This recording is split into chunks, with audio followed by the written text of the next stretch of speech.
Estamos acá en esta jornada de la mañana de Polar, hora de entrevista, efectivamente, en este día que nos abriga con el calendario miércoles 6 de abril. Nuestro invitado es un ciudadano que es nacido en la capital, allá por, no vamos a decir cuándo, pero hace un par de años, pero es joven. El fiscal regional de Magallanes, no sé si, porque en abril está de cumpleaños, no sé la fecha de abril, ¿cuándo es? 24 de abril. El 24, hoy día domingo, qué lindo día acá, ¿eh? Así es. Estamos de invitados y nos da mucho gusto tenerlo acá, el fiscal regional abogado de la Universidad Bernardo Higgins, don Eugenio Campos Lucero. ¿Cómo está? Bienvenido. Muchas gracias por la invitación, muy buenos días. Para hablar acerca de vuestro trabajo. Estoy leyendo acá el año pasado, en noviembre del año pasado, usted decía, se vienen nuevos desafíos y nuevas tareas, con transparencia, de cara a la comunidad, con una mejor comunicación con las víctimas y organismos auxiliares y más contacto con la gente. Un fiscal en terreno será mi sello, dice, acaba de señalar a los medios de comunicación don Eugenio Campos en tribunales donde lo sorprendió la nominación. ¿Algo de eso se hace? ¿Se ha cumplido? ¿Cómo evalúa usted su paso que está en pleno, digamos, realizándose en la Fiscalía Regional, Eugenio? Sí, bueno, muchas gracias nuevamente por la invitación. Y claro que sí, como lo señalé en esa oportunidad, lo estamos haciendo. Y la verdad que a todas y cada una de las unidades que dependen de la Fiscalía se ha estado cumpliendo.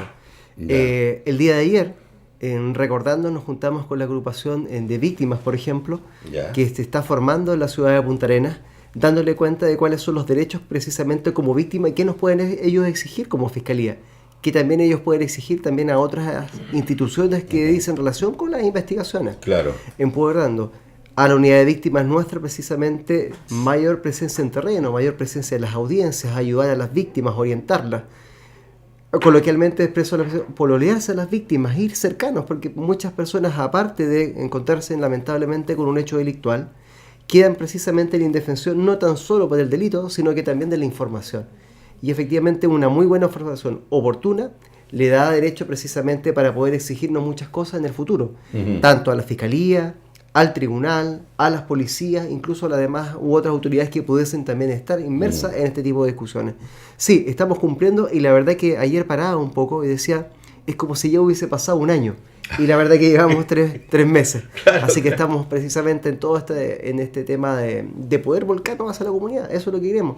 Y este programa, a su invitación, me permite dar cumplimiento y fe a lo que estoy señalando. Sin duda. El cargo de fiscal regional, entre paréntesis, fue nominado por entonces fiscal nacional Saba Chaguán. Así es. En aquel entonces. Ahora, lo siguiente, el cargo, ¿por cuánto tiempo? ¿Son cuántos años? Son 8 años. 8 años. Son 8 años. En 8 años se pueden hacer muchas cosas. Sí, por cierto, en 8 años vamos a poder hacer muchas cosas y espero que en 8 años nos juntemos nuevamente acá y realicemos un conteo de lo que se hizo y lo positivo de este razón. Usted me habló, nosotros tenemos muchas unidades. ¿Cuáles son las unidades a las cuales tiene que atender la Fiscalía? Particularmente una unidad que tiene que tener una cara visible absolutamente es la unidad de víctimas y testigos, que se llama URAVIT en otras siglas.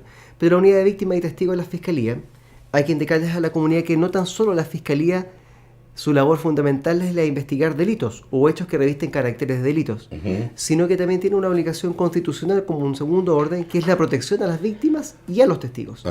Y es precisamente en esta función que está compuesta por abogados, asistentes sociales, psicólogos, tienen que tener ayuda y brindar protección a las víctimas. Y esa labor se ha ido cumpliendo en terreno, con cercanía, no tan solo presencial, telefónica, asistencial, por internet. Hay varias formas de poder ir ayudando a las víctimas de este tipo de cosas. ¿Cómo no? No hay que hacer un trabajo acucioso. Y usted ya era fiscal adjunto, por lo tanto sabe y estaba empoderado primero de la labor de la Fiscalía, dentro del marco de este gran tinglado que significó la reforma procesal penal y que partió el año 2000 y que aquí en Magallanes, si mal no recuerdo, por diciembre del año 2002. Porque esto partió en forma gradual. Primero partió Coquimbo y Atacama. Y nosotros caímos como la segunda unidad. La segunda unidad. Entonces aparece aquello de que también nos empezamos a sumar. Y esto es un proceso lento que concluye allá por junio del año 2005 en Santiago, en el área metropolitana. Y ahí ya quedó completo el proceso, la reforma procesal penal. Y dentro de eso estaba la Fiscalía. A todos los chilenos. A todos. Por Dios que nos costó familiarizarnos, términos, fiscalía, defensoría, fiscalía regional, fiscales adjuntos y la labor y este cambio, esta metamorfosis que se produce en la justicia chilena, una justicia anquilosada en los años, 100 años, era difícil de hacer un cambio tan época de Frei Ruiz Tagle, siendo ministra entonces Soledad Alvear. ¿Se acuerdan? Todos estos cambios. De hecho, cuando se crea el Código Penal, sale su discusión en 1874, de entre las cosas que se hablaban es que ya el sistema nuestro, que de ese entonces el sistema antiguo procesal penal que existía, ya era arcaico y que tenía que cambiar. Imagínese. Pasaron más de 100 años precisamente para que se cambiara. Como usted bien dice, es cierto, desde el año 2002 ingresamos como región el 16 de diciembre, es decir, todos los delitos cometidos o los hechos que revisten caracteres de delito, desde el 16 de diciembre del 2002 hacia adelante, los investiga la Fiscalía. Y nosotros cumplimos una labor de investigar y de acusar cuando exista mérito para ello. ¿Quién resuelve? ¿Quién determina cómo se va a cumplir esa sanción? ¿Cuál es el monto? Son los tribunales de justicia. Todavía existe parte de la comunidad que tiene alguna confusión y nos asocia que el Ministerio Público depende del Poder Judicial o considera que somos jueces o viceversa, pero no es así. Nosotros somos un organismo autónomo e independiente con patrimonio propio que no dependemos de ningún ministerio. No deja de ser aquello importante, y para que la gente vaya entendiendo cuáles son los roles que le compete a esta justicia y esta reforma procesal penal. Aquí tenemos varios fiscales y nombres que se repiten: Dobson, Oliver Ramsey, que tienen cada uno comunidades, ¿no es cierto? Están todos bajo el manto protector de la Fiscalía Regional. Así es, el fiscal regional es el jefe del servicio de la región completa, tanto en Porvenir, Puerto Natales y Punta Arenas, que es nuestra fiscalía local más grande. Tenemos 7 fiscales adjuntos en toda la región. Así se les llama, fiscales adjuntos. Fiscales adjuntos. Y esperemos, Dios mediante, próximamente tener un fiscal también en Puerto Williams. ¿Cómo no? Con la creación del tribunal en Puerto Williams a noviembre de este año, estamos abogando precisamente para crear una fiscalía local en Puerto Williams y que en definitiva la justicia llegue a todas partes. Claro. Y por cierto, a Puerto Williams, a todos nuestros habitantes. Entonces, en definitiva, es el fiscal regional quien dirige a cada una de las fiscalías y da las directrices para que los fiscales adjuntos puedan ejecutarlas. Y que y cada fiscalía a su vez tiene su fiscal jefe. ¿Cómo no? Eso, como usted bien dice, y cada fiscal a su vez nos preocupamos de que tenga alguna especialidad. Hay especialidad de unidad de drogas, de delitos violentos, de responsabilidad penal adolescente, delitos sexuales, económicos, entre otras especialidades que tenemos. Y cada uno tiene su personal también y su equipo de trabajo. Por cierto, cada uno tiene su personal, su equipo de trabajo. Nosotros somos 63 funcionarios a nivel regional. 63. Somos 63. Entre profesionales y administrativos. Profesionales administrativos, así es. ¿Cómo no? ¿Cuál es el delito más recurrente que realmente uno dice, y de acuerdo a ustedes constantemente están haciendo balances, hacen cuentas públicas, y ahí aparecen esas cuentas públicas, abogado y fiscal regional Eugenio Campos Lucero, aparecen ahí claras estadísticas? ¿Qué es lo que, a ver, en términos populares, qué es lo que la lleva, la denuncia que más recurrentemente llega a la fiscalía? Tenemos mucho tema de hurtos, los hurtos faltas precisamente de los locales comerciales, pero nos llama y nos preocupa, y va a ser detalle del año 2016 por parte de este fiscal. Todos los delitos, por cierto, son importantes, aclaro esto a la comunidad, pero quiero abocar una política también importante de la persecución a 3. Primero, las violencias intrafamiliares. Si bien es verdad, del 2014 al 2015 nuestro índice de denuncias bajó, desde el 2015 al 2016 también estamos bajando, pero sin perjuicio la cifra todavía sigue siendo alta. Y efectivamente ahí tenemos que atacar de una persecución penal inteligente este tema del flagelo del delito contra la violencia intrafamiliar, particularmente contra la mujer. Primero, empoderando a la mujer y dándole la información oportuna y la protección necesaria para seguir durante la persecución penal. Y segundo, que nosotros como Ministerio Público logremos efectivamente buenas investigaciones y también que esto se refleje en términos, en este caso, con sentencias condenatorias necesarias ante los tribunales de justicia. Y lo segundo, los manejos en estado de ebriedad. Que la verdad que el tema de manejo en estado de ebriedad, lamentablemente hemos visto, efectivamente, no quiero pensar que hay una moda, pero tenemos que atacar, y ahí van a dar las directrices a las policías, PDI y Carabineros de Chile particularmente. Pareciera ser ahora que el sujeto comete un manejo en estado de ebriedad, impacta o deja, en este caso, lesionadas a las personas y se da la fuga. Pero no sabe que el solo hecho de darse la fuga, independiente que tenga o no la responsabilidad, ya ese solo hecho constituye un delito independiente para la ley. Que se suman a los otros que puedan... Y que se suma, por cierto, al manejo, si es que lo tenía, el manejo de estado de ebriedad, que se suma a las lesiones causadas producto de su accidente. Porque ¿cómo puede corroborar una persona que se da la fuga, que está en estado de ebriedad, se da la fuga y se presenta el otro día en estado normal de temperancia? Sí. Entonces, en el fondo es eso lo que se busca. Entonces, ¿cómo poder establecer esa brecha a través de exámenes de sangre, no sé, de alguna cosa que logre de establecer que estaba en estado de ebriedad, por eso se dio la fuga. Ya tiene una causal, darse la fuga. Y la otra, ¿cómo la compruebas? Antiguamente, antes de la modificación de la denominada Ley Emilia, ¿qué es lo que ocurría? La persona cometía un accidente de tránsito, independiente sea o no el responsable y se daba la fuga, se le presumía ebrio. Ya. Se le presumía ebrio, pero teníamos por cuerdas separadas si él era responsable o no, por ejemplo, del atropello del peatón, que le causó lesiones graves. El día de hoy, producto de la modificación de la Ley Emilia, el solo hecho de que usted se dé a la fuga genera un delito independiente, diverso de si usted es responsable o no. Incluso a lo mejor podemos llegar a determinar que el peatón fue el que irresponsablemente se expuso al riesgo, cruzó por una calzada no habilitada y fue atropellado por este conductor. Pero este conductor, el solo hecho de haberse dado a la fuga, comete un delito.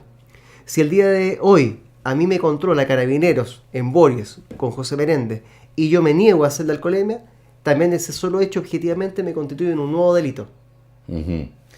Hay problemas y problemas.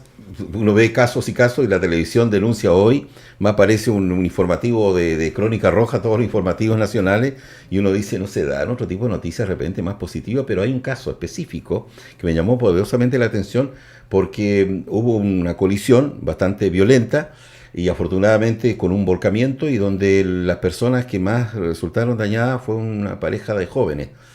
Y quien conducía el otro vehículo era un coronel de Carabineros. No sé si se enteró de esa noticia. Vi la noticia por el noticiario. Chilevisión parece que la dio. Un amplio reportaje al respecto. Porque Casa Noticia. Exactamente. Y la Casa Noticia era una de las personas afectadas, los familiares, que filmó. Y Carabinero estaba cambiando la rueda y lo que pasaba es que el coronel no quiso por ningún motivo que le hicieran el examen de alcoholemia. Entonces esa era la discusión. Y si el grado, porque tampoco quiso chequearse absolutamente. Entonces en esos casos es súper complejo y complicado. Aquí no lo hemos tenido, pero de repente pudiese pasar o algo así, o cualquier otro funcionario de Fuerza Armada. Bueno, la ley es igual para todos. En definitiva, y el Ministerio Público investiga, sea cual fuere el carácter de las personas, la ley es igualitaria para todos y por tanto acá no hay ningún tipo de distingo. Los procedimientos, por cierto, son instrucciones que debe dar el fiscal de turno y que en definitiva deben cumplirse a cabalidad. No podemos referirnos a un hecho que es un puntual. Pero sin embargo, si ponemos un ejemplo el día de mañana, alguna autoridad o alguien, no hay que inhibirse. Se tiene que cumplir tal como si fuera cualquier persona, cualquier civil. En definitiva, a cumplir con, en este caso, que la ley, vuelvo a reiterar, es obligatoria para todos los habitantes de la República, incluso los extranjeros. ¿Se ha aplicado la ley Emilia fiscal acá? Sí, y varias oportunidades. Hay que hacer, sin embargo, la salvedad que no tan solo la ley Emilia dice relación con manejo en estado de ebriedad causando muerte. También lo establece con estos tipos penales que yo le acabo de indicar. ¿Cómo no? Antes no existía, por ejemplo, el hecho de que si yo me negaba a hacer la alcoholemia, eso no era delito. Y tenía que pedir autorización al tribunal, por ejemplo, para compelerlo por la fuerza pública o obligarlo, entre comillas, a hacerlo. Pero si yo no quería, no había. Claro. Y tenía que lograr, en este caso, la embriaguez o el estado etílico a través de otro medio. La apreciación del médico de turno, entre otros factores. Ahora, si yo voy con esa persona y digo, no, yo no me la voy a hacer, perfecto, el carabinero me puede tomar detenido porque constituye un delito. De negarme. Exactamente. Negación injustificada precisamente a cualquier informe. Puede ser el intoxilizer, algún elemento en este caso con respiratorio, o en este caso la prueba de alcoholemia. Claro, ¿cómo no? Usted hablaba de la violencia intrafamiliar en algunos temas. Ya sabemos de la conducción en estado de ebriedad, que es un tema recurrente, y los accidentes. Y el otro, una causal adjunta a la conducción en estado de ebriedad, es la carencia de documentos de conducir. Y muchas veces del mismo vehículo, punto, que exacto. Se suma al otro. Entonces, se hace como, por decirle, en términos también bastante simples, es como un combo. Un combo. Sin documento del vehículo, sin carnet de conducir o licencia de conductor, o eres de la clase FI que no correspondía, etcétera, etcétera. Y además en esta variedad. Así las tiene todas. Así es. O sea, de un solo hecho pueden hacer 3 delitos, como ustedes saben. ¿Sí? Y no es no menor, y hemos tenido no pocos casos. Usted va a ver la planilla todos los días del Tribunal Oral en lo penal y se va a encontrar con muchos juicios orales por manejo en estado de ebriedad, que hace 2 años no era la media. Nosotros llegamos a juicios orales por manejo en estado de ebriedad más bien por el carácter de las lesiones, porque son de lesiones graves hacia arriba. Sin embargo, el día de hoy podemos encontrar en el Tribunal Oral manejo en estado de ebriedad simple, pero que tienen estas circunstancias que usted señala. Si el conductor además no tiene licencia, y a mí me pille Carabineros manejando en estado de ebriedad y la Fiscalía me acusa, la verdad es que la pena se eleva en un grado. Eso quiere decir que si antes podía tener una pena entre 61 a 540 días, ahora puede llegar entre 541 a 3 años. Y eso tiene importancia porque si además le ponemos que el imputado ya ha tenido antecedentes penales anteriores por condones, por ejemplo, puede llevar incluso que esa pena sea cumplida en forma efectiva. Ahí usted tiene un caso muy recurrente y último, que no hace mucho tiempo, de un conductor en estado de ebriedad que en una madrugada se subió a la vereda y atropelló a 6 jóvenes, una de las cuales todavía está en estado gravísimo en el hospital, una joven de 24 años, madre. Y yo leía las noticias, uno las lee acá, probablemente las noticias también las abordamos desde un punto de vista, no va al detalle específicamente, pero los padres reclamaban, decía, y esta persona, tal por cual, no sé si lo pusimos el garabato que decía, el papá muy dolido, Sí, pues, pero decía, le pasó por encima, por el cuerpo, encima a mi hija, la destrozó completamente. Ahí en estos casos, bueno, todavía no ha fallecido, no sé si en qué estado estará esta chica, pero ahí se aplica la ley Emilia. Sí, por cierto, porque ahí en definitiva la ley Emilia también viene a aumentar las penas y también la forma de cumplirse. En este caso puntual, audiencia pública, donde fue formalizado y se encuentra en prisión preventiva este imputado, fue formalizado por manejo de un estado de ebriedad causando lesiones graves gravísimas. Es decir, más allá que las graves, Sí. no simplemente graves. ¿Cómo no? Que la persona se encontraba, Dios mediante, a ese entonces con riesgo vital. Esperemos Dios quiera que se ha ido evolucionando positivamente su estado de salud. Además se sumaban factores, entre otros, por ejemplo, el tema de la licencia de conducir. Sin embargo, la ley Emilia, junto con aumentar la pena, establece formas distintas de cumplirlas. Y también, por ejemplo, hay determinadas atenuantes que para algún delito normal sí corren en favor del imputado y en este caso no. Por ejemplo, el hecho de que consigne fondos en beneficio de la víctima o trate de reparar el daño, por loable que sea, no va a constituir nunca un atenuante o una minorante que le permita rebajar la pena, por ejemplo. Claro. Y en segundo término, a lo menos 1 año de cualquiera sea la condena, tiene que cumplirse en forma efectiva. ¿Cómo no? Nos quedamos pendientes con el tema de la violencia intrafamiliar y una cosa que se discute mucho en la comunidad y aquí llegan muchos llamados cuando hablamos de la BIF, la violencia intrafamiliar, son las medidas cautelares que son bastante criticadas. Porque eso que me digan a 100, a 200, a 500 metros, no sé si por el estado de gravedad del hecho, cuando al final el individuo que quiera acometer algo contra esa persona, eso no le va a dar mayor cuento y al final llega a la casa, se introduce en la casa y al final en muchos casos termina dando con el objetivo que él quería, como era ultimar a la persona.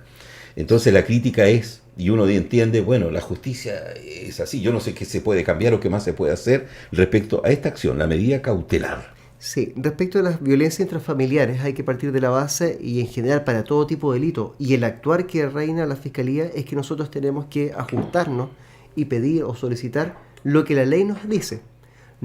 Pues quizás pudiésemos hacer mucho más, como dice, o pedir más intensivas, pero la ley es el que nos fija el marco, tanto al Ministerio Público como, por cierto, también al mismo tribunal.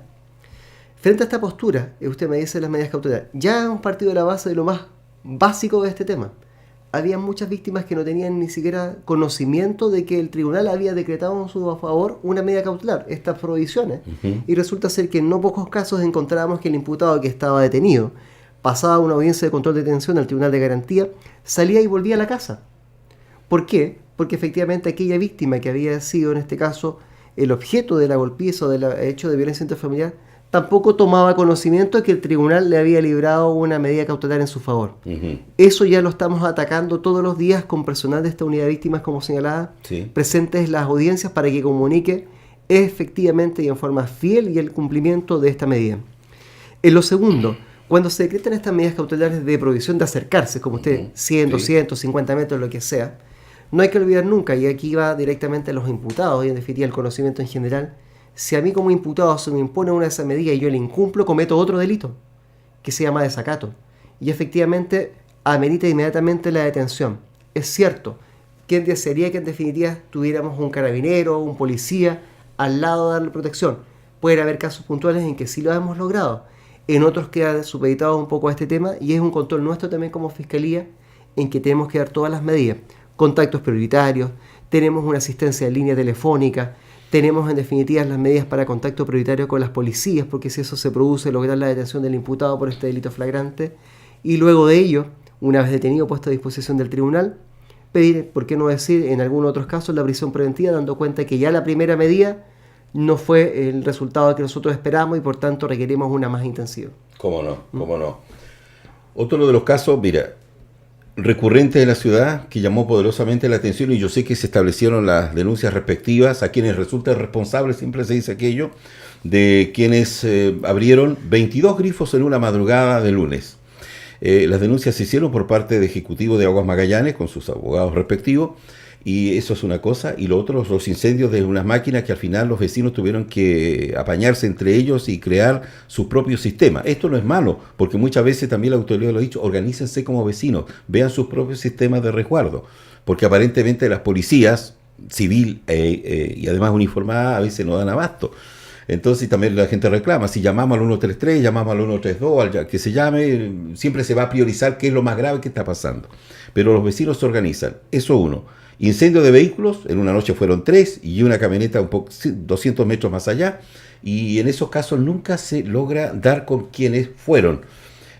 ¿Cómo trabaja la justicia? Sí. Porque ahí la Fiscalía ordena, ¿con quién trabajamos? ¿Con investigaciones o con carabineros? Ustedes son los que en definitiva logran establecer con quiénes van a trabajar para cada caso. Es importante cuando menciono de que nuestra Fiscalía tiene que estar de cara a la comunidad, es para lo bueno y lo malo. Uh-huh. Y este fiscal regional va a poner la cara tanto en lo bueno como en lo malo.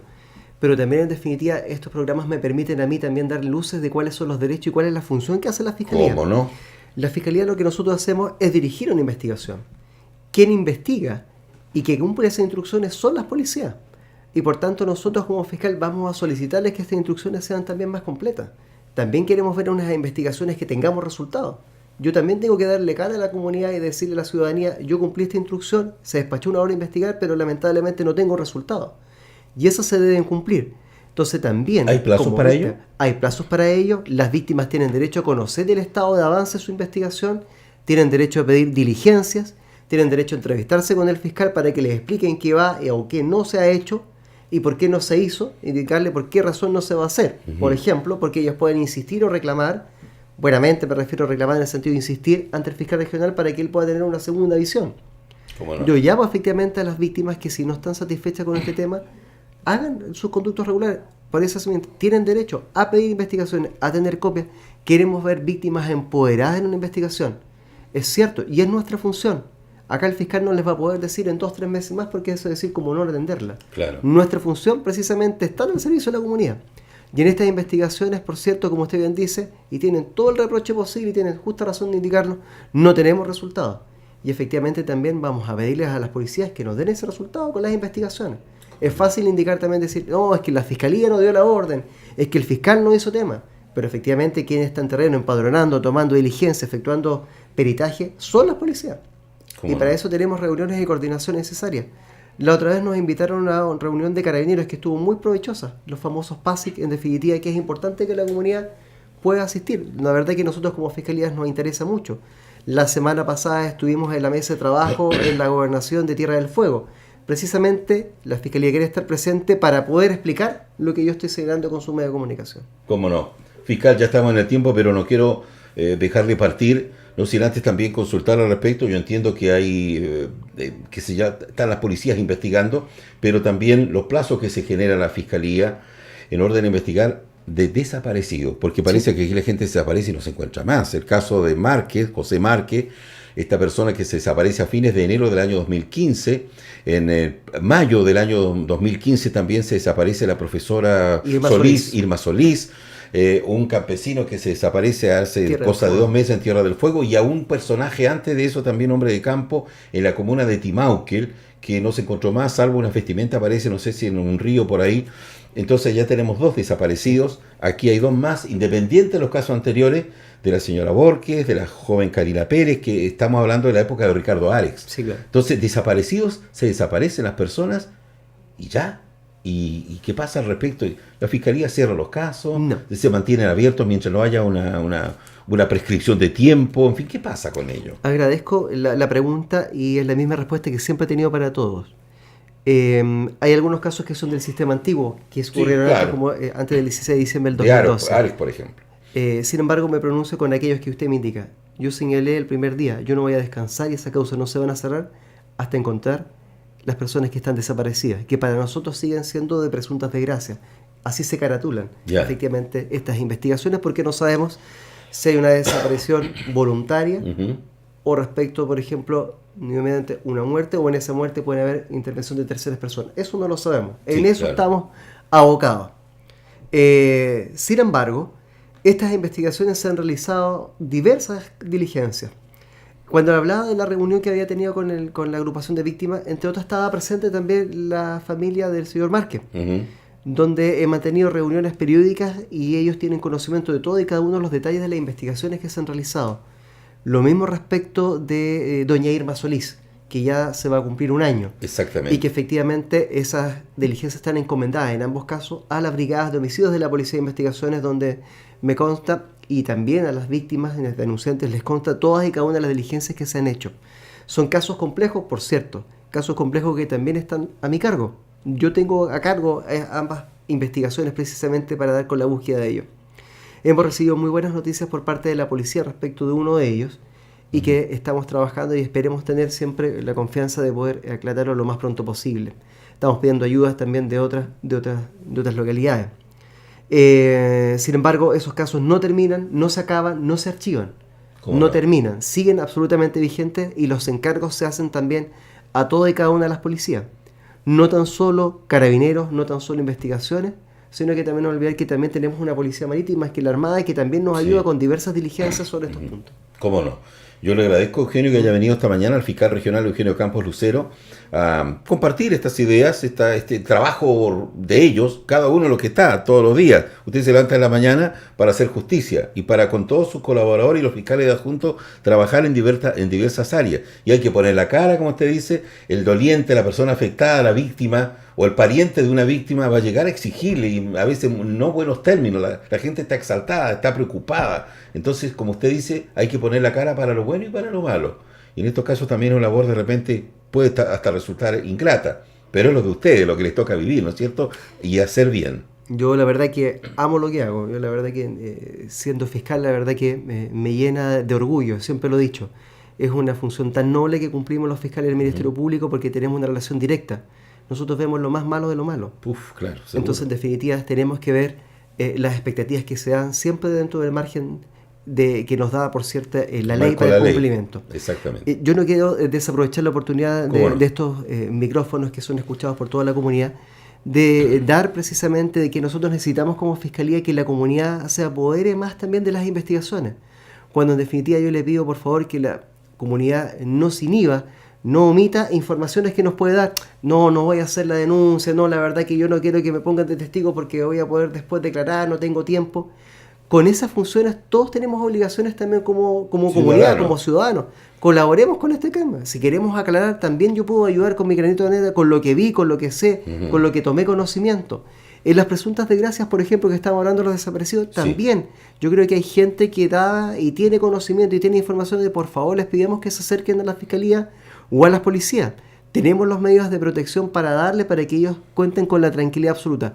Yo estoy claro y cierto, y de acuerdo a la experiencia de más de 14 años, que aquí hay gente que tiene conocimiento y que nos puede ayudar por eso, que se acerque a la policía. ¿Cómo no? Gracias, fiscal, por venir esta mañana a La Polar. Muy gentil, muy amable. El fiscal regional Eugenio Campos Lucero con nosotros en esta mañana de Polar, hora de entrevista. Gracias al fiscal por esta asistencia. Nos separamos un instante y ya volvemos.